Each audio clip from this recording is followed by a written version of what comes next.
I met Carrie Newcomer at a dinner, and she sang at the end of the meal, and I was blown away by her music, by her lyrics, and I went over to her and I said, I love your music. Can we ever consider you singing to the community that I lead? And she said yes.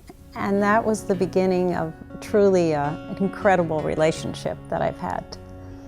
Today while it rained, I washed the jars, and then I lit a flame, set the water to start, and at the end of the day lined up to cool and seal 12 pints of spiced peach jam, 20 jars of dill beans can. You never know when you try something new and creative and collaborative, but we have had so much fun. Absolutely. It's been incredible. It's, you know, her music and the lyrics of the song really sparked stories. I first learned about faith in my father's arms. Every summer I would go to the New Jersey shore with my family. I found that her words, you know, touched a certain place in me that helped me give expression to things that I didn't yet have words for. My dad would come and spend the weekends with us.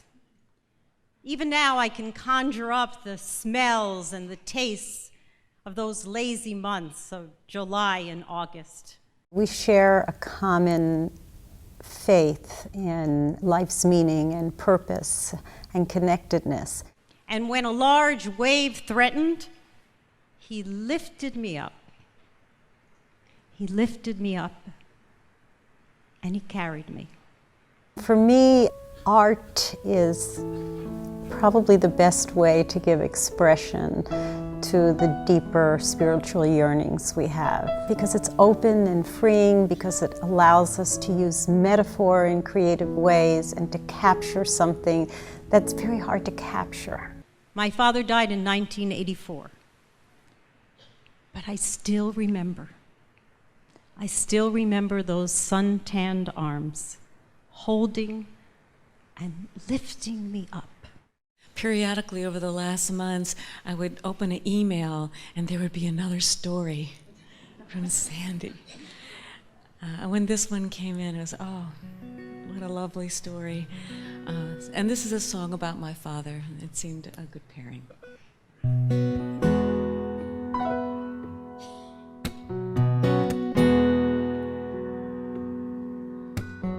When I was small, I often said that there were ugly things beneath my bed.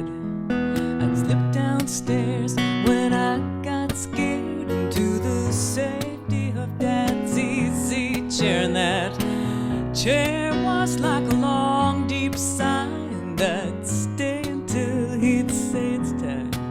But he'd always smile and put his hand in mine and tell me I'll go too.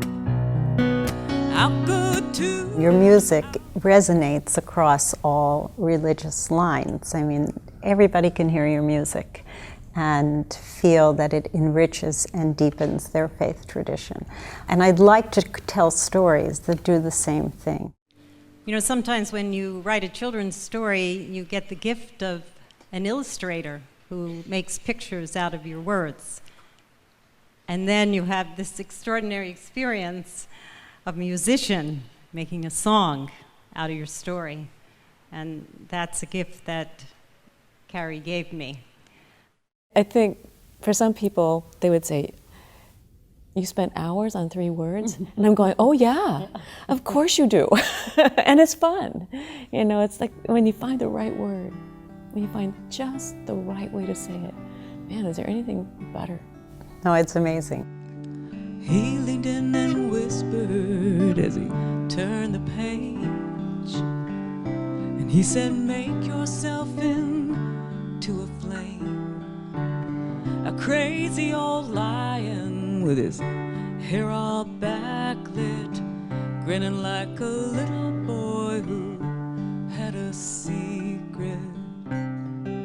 It's been wonderful. I think it's opened up creativity in me that I didn't know was there. You know, sometimes somebody just says something or gives you a phrase or a piece of music, or you read something in a novel and you go, now I know what I need to do. I'm retiring from the synagogue in June of this year, and I had to figure out how to say farewell to a congregation that I've served for 36 years.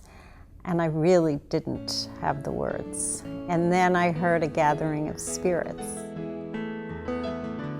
And I can't explain it. I couldn't if I tried. And those words were exactly the words I needed to be able to fashion a way of saying goodbye and saying what my relationships here in the congregation have meant to me.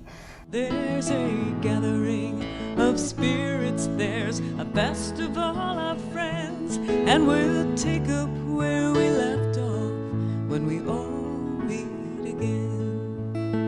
I can't explain it,